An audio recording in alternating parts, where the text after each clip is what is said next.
Hello, good evening. I'm Dave Gagne. I'm the town administrator for the town of West Bridgewater, and I'm going to provide to you a preview for our upcoming special town meeting.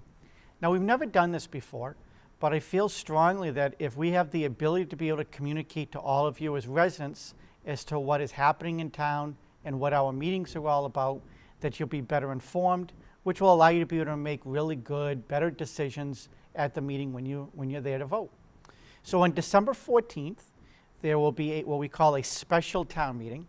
It's called a special because most towns meet once a year, normally in the summer. For us, it's usually the first or second week of June.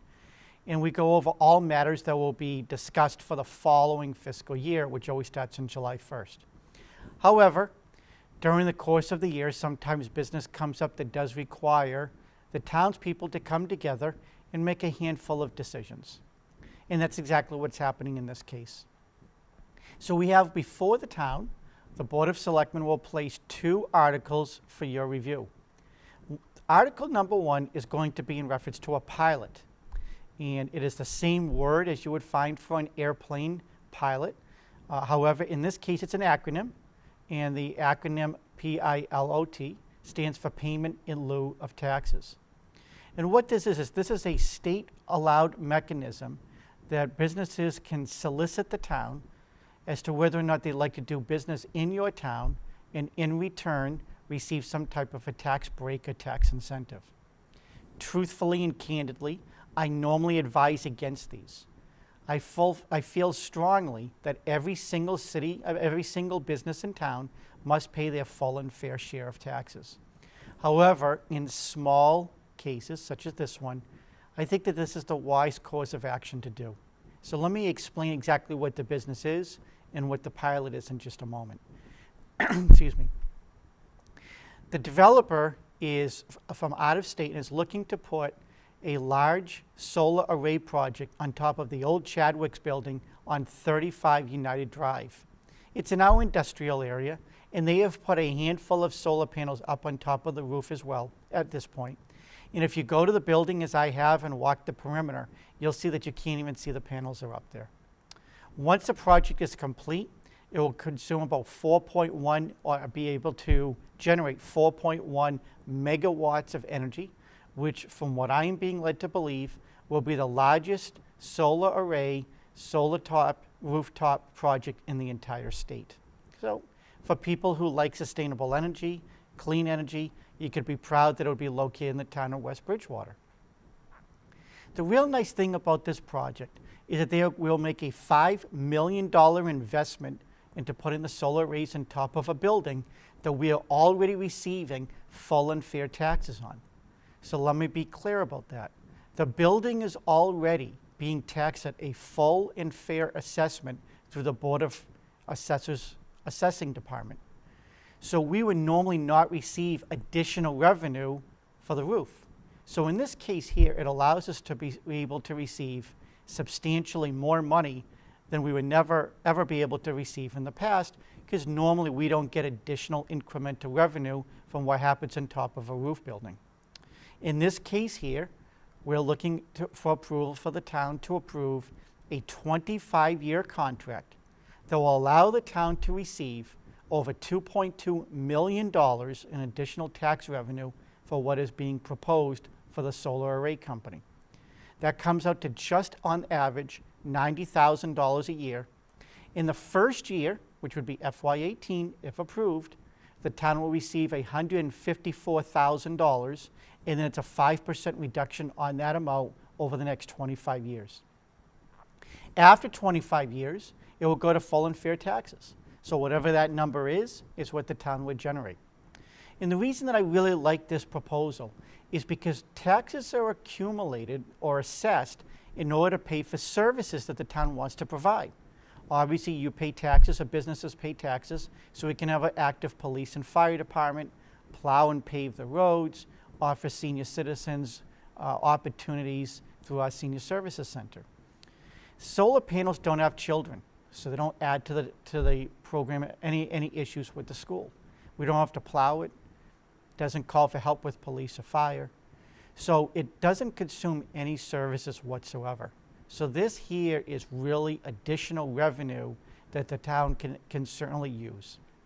On top of that, it will generate about $90,000 in building permit fees. That is full building permit fees. They would not receive a reduction in that. And the last thing is that they have agreed as part of the agreement that they will reimburse the town $10,000 for what we have accumulated in legal fees and ancillary costs. So at the end of the day, the program really doesn't cost the town any money. Now, some will argue that why allow them to have it?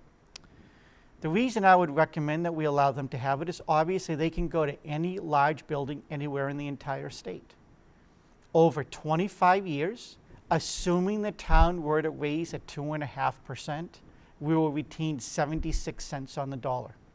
The last 3 years, on the budgets that I've put together with the Board of Selectmen's approval, we have not raised at 2.5%. So if we were to continue to raise at 1 to 1.5%, then that means that we're going to be getting closer to 90 cents on the dollar. And there has been pending legislation sitting at the State House for a handful of years that has been debated as to whether or not the legislature, in their quest to continue to pursue alternative energy sources, is to allow alternative energy generating companies some type of tax exemption status. Now, true, that legislation may never pass. It is also true we don't know what the final result would be. Would it be full exemption? Could it be at 50%? Could it be at 75%? Could it be at 25%? We don't know. But this allows us financial clarity and certainty going forward that regardless of what the law does and change, because we have an existing contract in place, it will lock us in and it would lock the developer in as well. On top of that, many large, well-heeled financial companies or business development companies filed what we call tax abatements on an annual basis, meaning that what they do is they argue with our assessing department as to how much they should be taxed. That obviously incurs legal expenses, not to mention time and energy. And many of our large corporate partners in town annually do this. In this case here, with the pilot agreement in place, we would not need over the next 25 years to have to worry about actually them filing an abatement and for us to incur additional legal expenses or time and energy to have to argue our assessment in the future. From their standpoint, they had to take out a long-term investment loan. So this allows them to be able to model in their projections as to what their costs are going to be in year one and over the next 25 years. And let me provide one real-world life scenario. Most businesses, when they build something, they attempt to take depreciation year after year after year. That makes sense because items depreciate. However, we all know that in the real estate world, a lot of times we expect and assume appreciation. For example, look at your homes. So that's where the conflict comes into place over the next handful of decades, is that you have a business in town and other businesses in town that are arguing and fighting for depreciation costs while we continue to fight and argue for costs based on appreciation. So this negates all of those arguments. So in my opinion, in my estimation, this is $2.2 million on top of a building that we're already receiving full and fair taxes on, that allows a town to receive all this additional revenue without having to provide services to it. I think it's an excellent opportunity for the town, and as a result, I would strongly recommend that we approve it. Now, you may ask if the Board of Selectmen have already approved it as to why town meeting needs to be called in order to approve it. And the reason being is because between statute and Department of Revenue regulations, is that although the Board of Selectmen can approve it and administer and execute the contract, they can only do that after town meeting actually approves it as well. So that's why we have called the meeting and we'll be asking for your vote on that date. And the second article that is on the town meeting warrant is in reference to a recent referendum that was passed in reference to recreational marijuana. As you all know, it just recently passed on November 8th, where the use of recreational marijuana would become legal on December 15th. But a second provision of that passage was also to allow recreational retail establishments of marijuana. The regulations will go into effect sometime in calendar year 2017, and the legislature currently is looking at it, attempting to make some changes and modifications to it as well.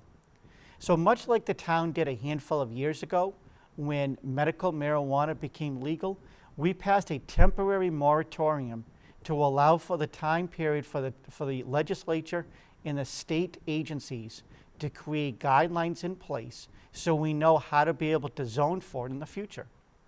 So this vote that we're looking for on December 14th is not to rule out recreational marijuana, not to rule out future establishments of retail establishments to sell and distribute, but it's just to put a temporary moratorium until the state comes out, provides guidelines, allows us to be able to review what the guidelines will be so that we can appropriately zone for it in the future.